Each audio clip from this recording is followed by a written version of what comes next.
So I want to talk a little bit about the messaging from the church and how it's changed quite a bit over the last several decades. We used to get something very clear in terms of the environment that we lived in, the social and cultural issues that were going on. Today, it's kind of crickets, honestly, with that. And I'm sure there's good reasons for it. I support the brethren completely.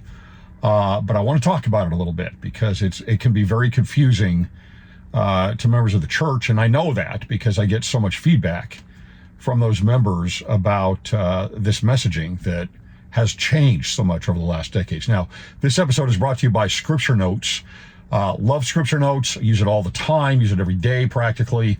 I write my book with this application. It is great. The library is incredible. You not only have the standard works to pull from, but you've got the Apocrypha, the Ascension of Isaiah. You've got the book of Jasher, 1st, 2nd, 3rd Enoch, the JST, the full JST, and just so many things that you can pull from. And as you use these other resources, what's really cool is that you start overlapping them with the standard works, lectures on faith, right? You start after overlapping them with the searches and with your study, and it can really enrich the things that you're studying. So take a look at that, scripturenotes.com. Okay. Now, back to the messaging. You know, it used to be, back when I was growing up, and afterward, as a young adult, the church would specifically talk about social issues, and give warnings, right? There was a prophetic warning voice that would address issues such as things that were focusing on attacking the family. It would be a big one, right? So anything that would attack the family, abortion, the LGBTQ agenda, feminism even, right? These things would all be addressed to one degree or another. And then, of course, freedom of religion. That's the one thing that we seem to still address on a regular basis is freedom of religion. But it's kind of, you kind of imagine some concentric circles, and the several social issues are out on these outlying concentric circles. They dropped those, I would say, sometimes in the 90s to the 2000s. And then they started going inward and then dropping other issues further into the, that are more internal in the concentric circles. And now all that's left is that one little sacred area that you cannot touch, and that is religious freedom. And so they will address that, and they'll talk about that, whether it's in general conference or elsewhere. But outside of that, you rarely hear anything about cultural and social issues and things to be warned about. And here's the question I have. Why? Why do you think that is? Now, there are several people that would say on all the way on the end of the spectrum that is preposterous to me, right, is that, well, that's because, you know, Russell M. Nelson and others are not prophets, and they no longer are able to see and distinguish these evils that are out there. I do not believe that for a second. Secondly, one of the things you get is the tax exemption. And that's something that, for example, with Paul Marrow, just on my last episode, we talked about that, and how that can be possibly a real muzzle to the church. And they're not able to talk about these things. And if they're not able to talk about these things because they're going to lose the tax exempt status, in my mind, that's the worst possible option. That is the worst possible option. I'll get back to that here in just a minute. Going beyond that, are there other reasons that you can think of why the church would not address this? Another thing that is brought up is, well, we just want to focus on preaching the gospel and inviting people to come with us as we just preach about Christ. You know, okay, there's something to that, I suppose. But do you think it's important? Let me ask you this, and we'll talk about the roles of these things. What is the church's role, and what is your role as a parent or grandparent? Is it important for your kids and grandkids to understand and be aware of the social ills that surround them? And if so, I believe that's fully true.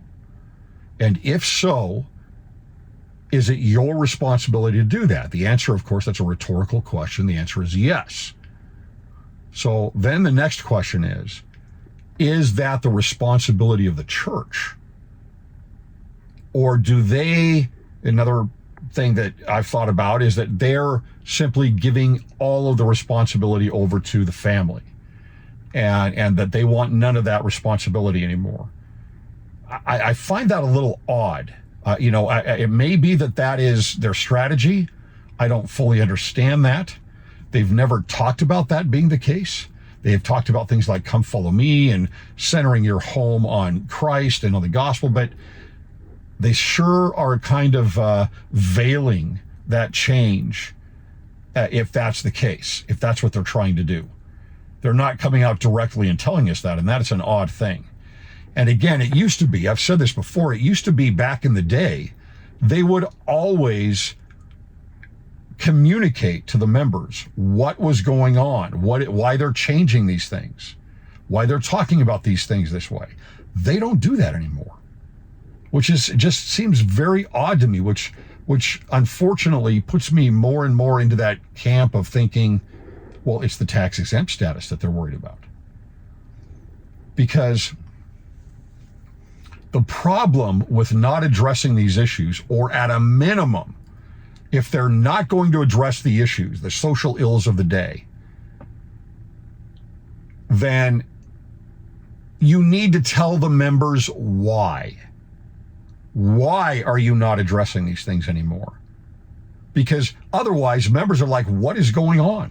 And they are, right? They are that way. What is going on? Why do we not hear this anymore? Why are we not prompted? Because two things happen. Number one, Orthodox members of the church become confused. And there honestly seems to be less of an anchor for people in a sea of culture and society. And the reason is because when you define something, when I define the gospel of Jesus Christ, when I talk about the doctrine of Christ, the restoration of the gospel, that is only half of a definition when I'm talking about the positives of what that is. And what I mean by that is that you have to define what it's not. And what is the context of it is like Lehi says in 2 Nephi 2, there is opposition in all things. And so you've got to be able to describe what it's not. You need to say what it is not, or you don't have a full definition. You don't even have a full invitation, because the invitation has to be out of something. What are you inviting people out of as you invite them in? That is a powerful message. That is a powerful invitation. That's a full invitation. So the messaging of the church then is Orthodox members become unanchored. And number two, those that are a lot less Orthodox become a lot more emboldened in working in that space of what it's not. Because the definition of what is not the doctrine of Christ, of what is not representative of the church, is never addressed. So there are no checks on those things. And so you get a much more emboldened internal, right, membership that is focused on things like hope and change on the gospel and the covenants. Hope and change on having same-sex marriage in the temple. Hope and change on women in the priesthood. Hope and change on, whatever it might be.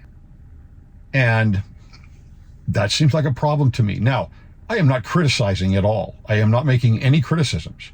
I am talking about what is. And I don't think I am going out of bounds anywhere of what is. I think it's extremely obvious. And I think most of you, the vast majority of you, can identify with what I'm saying. So What is the reasoning behind it? What is happening? I go back again to Korihor and Nehor. The problem again is if the messaging isn't there to put a check on what the gospel is not, what the church is not, then Nehorism grows. And it's not a matter of Korihor, which is, an atheistic approach to life. Honestly, an extreme libertarianism. That is where a lot of the ideologies come from, right? Very secular ideologies come from, right? CRT, Marxism, feminism, all of these things are rooted back into a very godless secular approach, and they're very influential. But within the church, with believing members of the church, that is my greatest concern. And that is about Nehor and not about Korihor. That is changing the gospel. That is changing Jesus into teddy bear Jesus. That is trying to change the covenants of the temple. That is trying to change the order of the family within the church. Right? That and still keeping some type of a framework of the church in place. That's not Korihor. Right? Korihor said that there was no God. He always knew there was, but he said that there was no God. Nehor simply said there was no Jesus. That's where their change was. There was no Jesus Christ. There was no doctrine of Christ. And that is what prevailed in the church, not Korihor. Korihor didn't do squat in the church. Very little. Nehor took over swaths of groups of the Nephites, right? So why do you think the messaging has changed? What has happened here? Why are we in a position where some people feel a little more rudderless? I would say, as far as a response, since I don't know the answer to that, I can't say I know the answer to that, but my response is, you have your responsibility. Those in Salt Lake have theirs, right? Deal with your responsibility. Don't lean so far on the church that you take away your own responsibility. That is not cool, right? You are not under the church. The church is under you. And what I mean by that is the Sabbath was made for man. Man was not made for the Sabbath. And so I'm not saying pull from the church, away from the church, nothing like that, right? You guys know me. I'm a huge supporter of the Church of Jesus Christ of Latter-day Saints. Always will be. And a huge supporter of the brethren, right? But make sure you've got the right context with this. The church is there as a support to your exaltation and your family's exaltation. That is what it's for. It is a support for you. It is a means for you. You can be a means for the church in its growth, but the church works to support you and your family in a spiritual sense. And that's why I would think you would need a spiritual message guiding you through stormy waters that for whatever reason we don't get today. And I don't know why. Again, I don't know why. I'm just talking about what is. What are your thoughts on this? What are the reasonings behind this? Is it the tax-exempt status that we're so worried about? As Paul Mero said on my last episode, should we just get rid of it, get it out of the way, concede, and be stop being a non-profit organization, and therefore not worry about it? Because if we are doing that right now, the members of the church are suffering so that we can keep that tax-exempt status in place, I would say. And if they're trying to keep both going, I don't know, right? I just don't know how that works. But solution, always the solution, work within your own influence. Do what you need to do. Take on your own responsibility Make sure you are fulfilling that responsibility. They can fulfill theirs. Thanks for listening.